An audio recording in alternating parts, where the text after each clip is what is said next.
Cartas de Babel. El Congreso de Futurología de Stanislav Lem. Recogido del New York Times. Leed a Lem. Es un gran escritor y una de las mentes más poderosas de nuestros tiempos. Lo hacemos con Congreso de Futurología, publicado por Alianza Editorial y que pertenece al ciclo de relatos protagonizados por Leon Tiggy.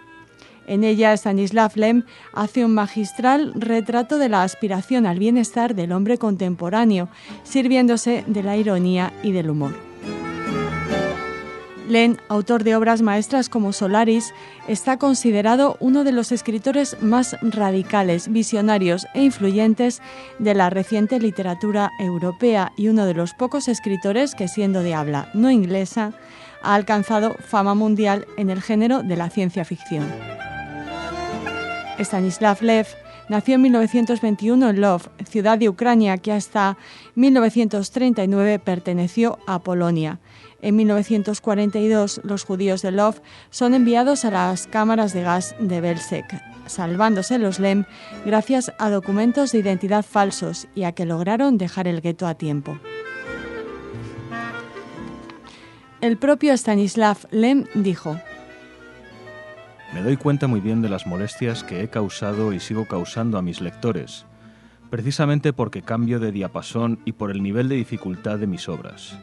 Mi ambición consistía en escribir siempre en el mismo nivel, pero esto no se puede mantener, simplemente porque yo mismo cambio. He llegado a una conclusión bastante optimista de que el lector que compra mis libros es más sensato de lo que uno puede pensar, que incluso si no llega a comprenderlo todo, espero que mi compromiso con la problemática le anime y le enganche en la lectura. En Congreso de Futurología, sobre la que se basa la película El Congreso de Ari Folman, Lem nos cuenta que tras un periodo de hibernación, Tiggy es reanimado en el año 2039 y encuentra un mundo en el que impera la paz y reina un bienestar general. En esa sociedad controlada por la psiquímica se aprende y se ama por medio de productos químicos, los sentimientos son manipulados y toda espontaneidad ha dejado de existir. Bajo una apariencia exterior de abundancia y de confort, Tiggy descubre, sin embargo, una realidad sobrecogedora que supera la más fantástica alucinación.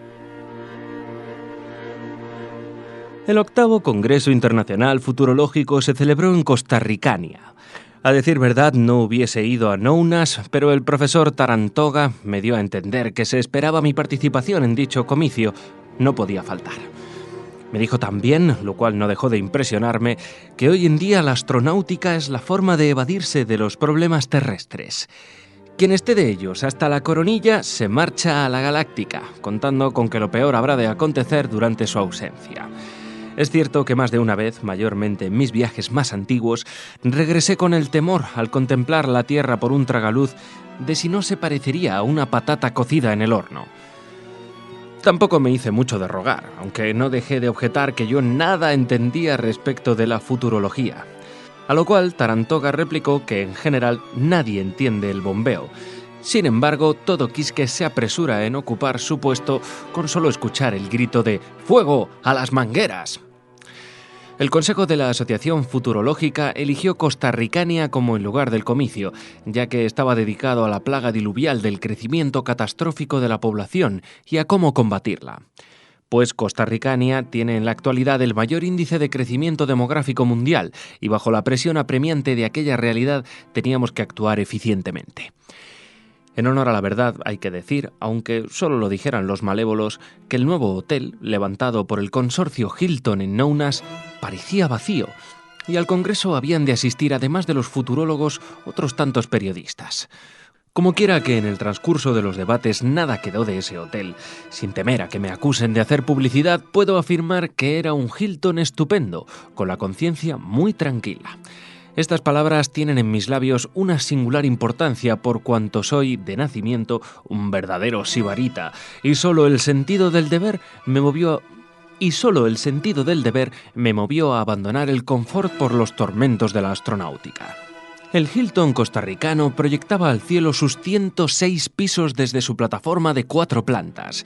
En las terrazas de las partes más bajas del edificio se hallaban instalados, además de las canchas de tenis y las piscinas, el solarium, las pistas para las carreras de karting, los tíos vivos que servían a la vez de ruleta, el stand de tiro. Allí se podía disparar sobre unas personas disecadas a capricho de uno, haciendo la demanda con 24 horas de antelación, así como una sala de conciertos con una instalación para duchar a los oyentes con gases lacrimógenos.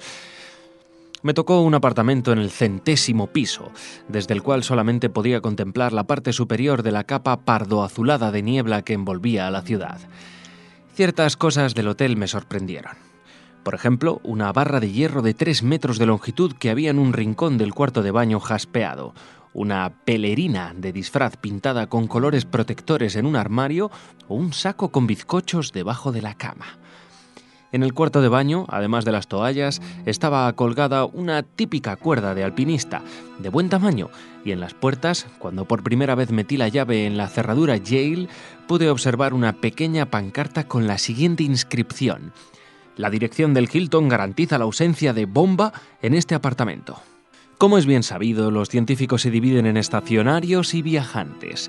Los primeros se dedican desde siempre a las más diversas investigaciones, mientras que los segundos participan en un sinfín de conferencias y congresos internacionales, y es muy fácil reconocerlos, pues llevan siempre en la solapa de su americana una pequeña tarjeta con su nombre y su título científico, y en el bolsillo los horarios de las líneas aéreas. Se ciñen la vestimenta sin recurrir a ninguna clase de ataduras o botones metálicos, y asimismo los broches de sus carteras de mano son de materia plástica.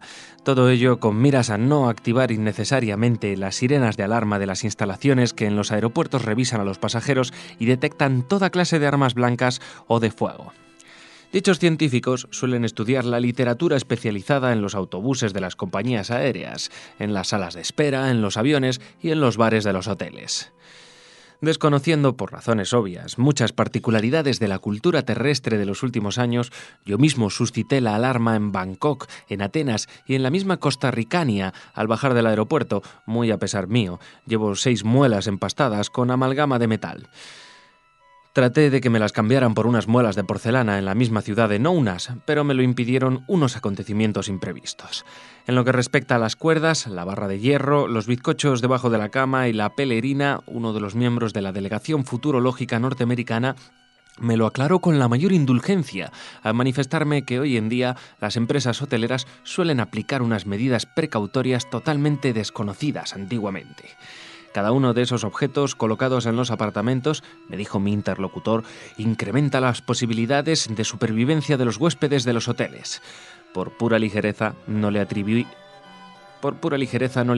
a esas palabras la debida atención.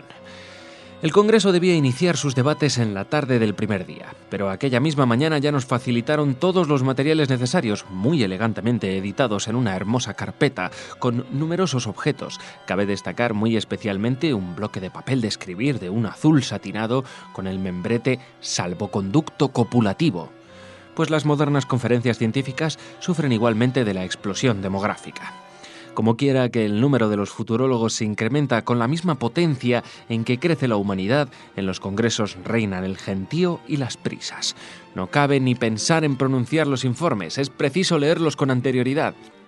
Pero aquella mañana tampoco hubo tiempo para ello, puesto que los anfitriones nos ofrecieron una copa de vino. Este pequeño acto inicial transcurrió casi normalmente, salvo el hecho de que a la delegación norteamericana le lanzaron unos cuantos tomates podridos y que cuando ya tenía mi copa en la mano me enteré a través de Jim Stantor, conocido periodista de la United Press International, de que aquella misma madrugada habían raptado al cónsul y al tercer agregado de la embajada norteamericana en Costarricania. Los extremistas autores del secuestro exigían por la devolución de los diplomáticos la puesta en libertad incondicional de los presos políticos y, para dar mayor peso a su demanda, a guisa de embajada mandaron una muela de cada uno de los rehenes, amenazando con una escalada en caso de no aceptar sus condiciones. Sin embargo, esa disonancia no perturbó la cálida atmósfera del matutino cóctel. Al mismo asistió personalmente el embajador de Estados Unidos, quien pronunció una breve alocución sobre la necesidad de la colaboración internacional, aunque habló rodeado por media docena de guardaespaldas muy cuadrados, que no nos quitaban los ojos de encima. He de confesar que ello me desconcertó bastante, mayormente si se tiene en cuenta que junto a mí tenía al delegado de la India, hombre de tez oscura, y que con el catarro que le aquejaba deseaba sonarse la nariz, para lo cual no tenía más remedio que llevarse la mano al bolsillo para sacarse el pañuelo.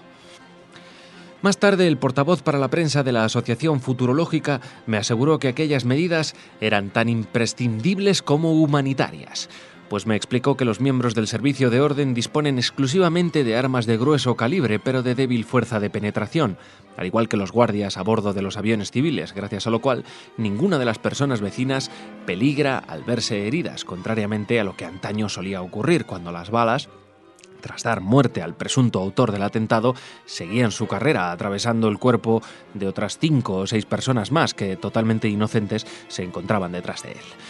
De cualquier forma, la visión de un hombre que se desploma sobre los pies de uno no deja de ser espantosa, aun cuando se trate de un mero malentendido que ulteriormente motiva un intercambio de notas diplomáticas y de excusas.